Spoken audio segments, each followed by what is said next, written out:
Welcome, everybody, to Snow Search. I'm meteorologist Joe Martucci at the Press of Atlantic City. We got my weather brother, Sean Sublette, at the Richmond Times Dispatch.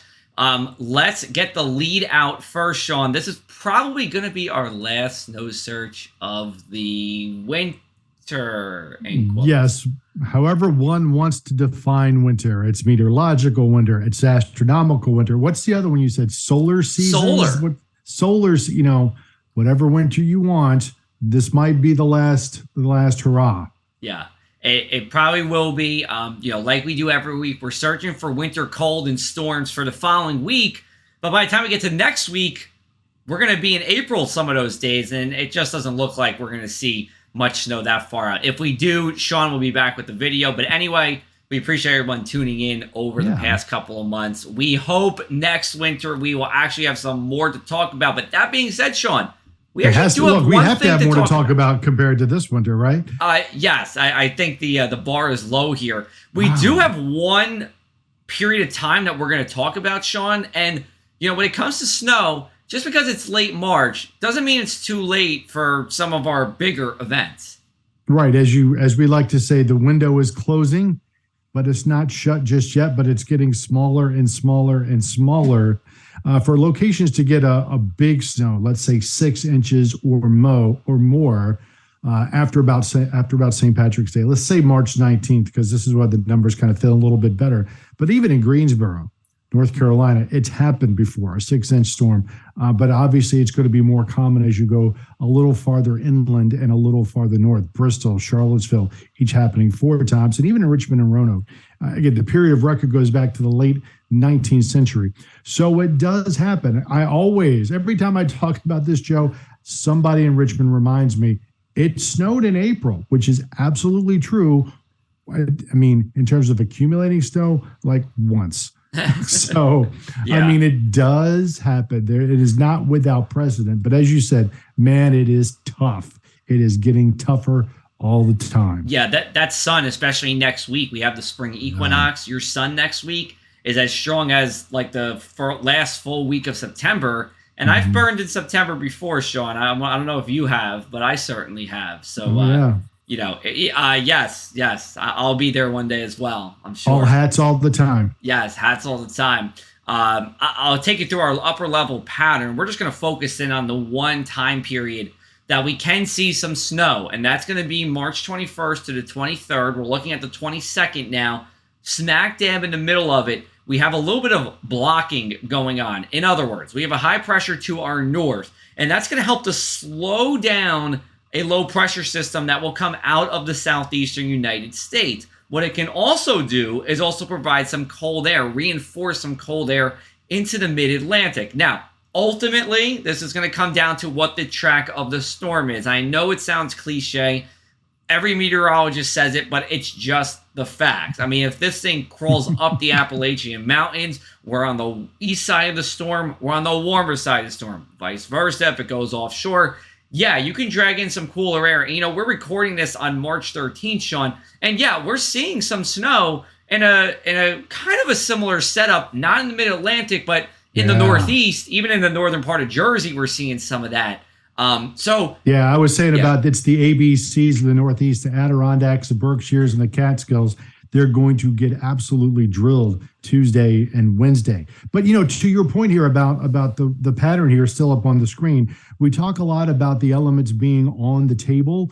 And these are the elements that are going to be on the table during the middle of next week. The big question is, or if you want to think of it as a chessboard, exactly where these are going to be will go a long way in determining if we get nothing, you get rain, or you get snow. Almost certainly is going to be some kind of what we like to call mid-latitude cyclone coming through during this time. Yeah. But what it precisely means for any one particular location is still up for some, let's say, considerable debate. So we've kind of punched it in this way for this midweek storm next week. Let's say from the far western suburbs of D.C. out to the eastern panhandle of West Virginia, Carlisle, central Pennsylvania, far north Jersey.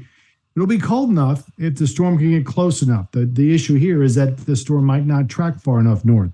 For, let's say, South Jersey, most of the Delmarva Peninsula, and most of central Virginia, all the way back to southwestern Virginia, it's tough sell, but we still think there's a shot. But once you go from Hampton Roads and all in North Carolina, as I remember SpongeBob SquarePants saying, good luck with that. It's really just, I don't think it's going to happen. I just don't think it's going to happen, Joe. So take us through how much we just haven't gotten this year, Joe. Well, in other words, not a lot. Tucson, Arizona has seen more than all of these places. They had 1.5 inches.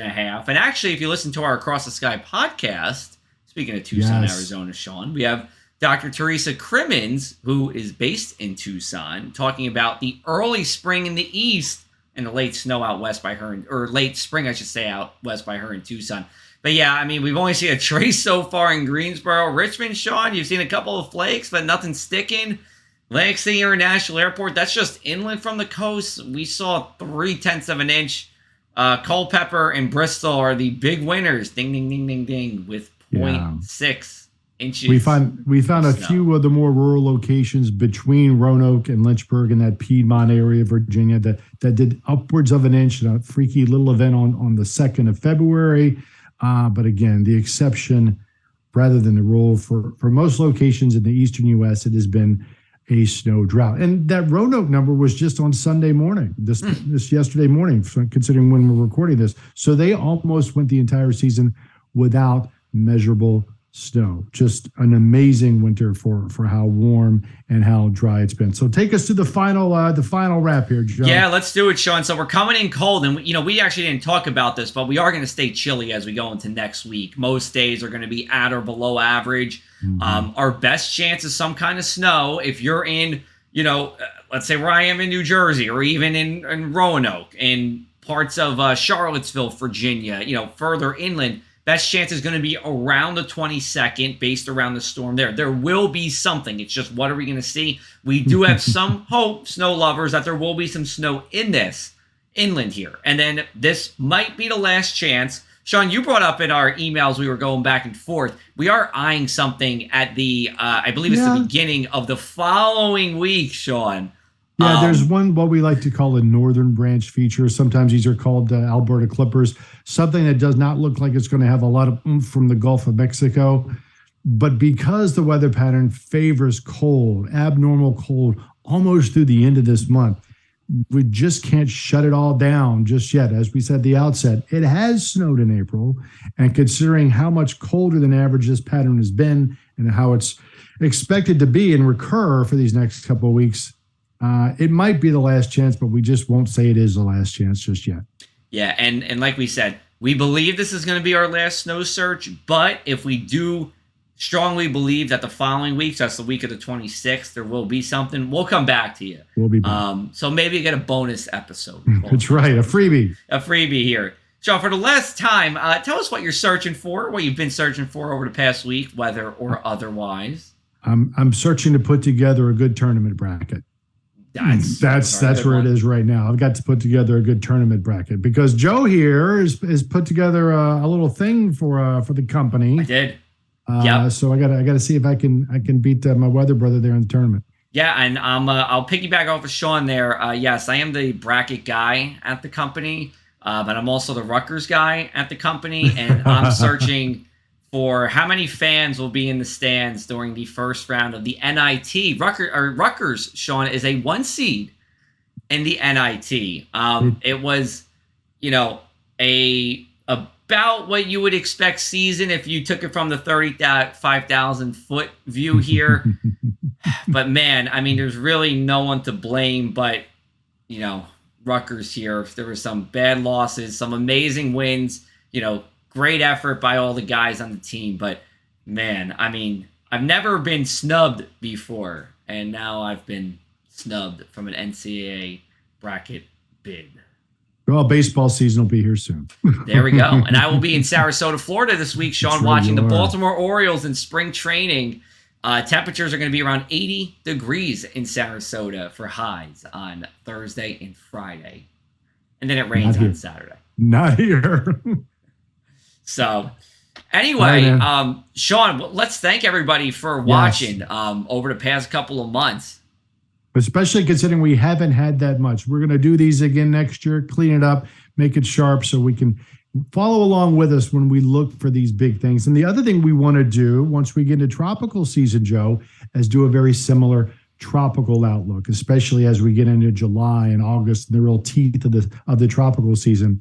You know, so many times you see on the little tropical on the National Hurricane Center map, what does this little blob out there in the Azores mean? So we want to talk about that. How concerned should you be about a little yellow blob on a map 7 or 8 days from now? Yeah, and that one we're going to see if we're going to do that like every week or as needed. We'll go back and forth on that. But we just want to say thank you all for watching. I mean, to Sean's point, we haven't seen a lot of snow, but this has actually been at times our best performing weather video of the week. To give you a little inside baseball how it's been working. So I hope you guys have been appreciating the content that we had. You know, we both like snow, but we can't, overdo it and say, hey, 6 to 12 inches of snow next week. Even for, the storm we're looking at next week, we're eyeing something. If you're inland, yes, you can, get your antenna up for some snow, but it's just hard to guarantee any kind of snow in the second half of March, especially down by you, Sean. You got, I think your low temperatures are above freezing by next week, right? Yeah. Oh, yeah. Easily. As we like to say, when we do these outlooks, there's a disturbance in the force. But Disney's kind of tough, so I can't put any cool videos up there about the Force or Star Wars. Good point. Yeah, maybe we'll go to Disney World and do it at the Star Wars park over there. We can do a snow search there. We'll have to talk to our friends in the ABC family. Yes. Yes, we'll see what we can do. So anyway, for meteorologist Sean Sublette, I'm Joe Martucci here. Thank you again, and for the last time, for watching Snow Search.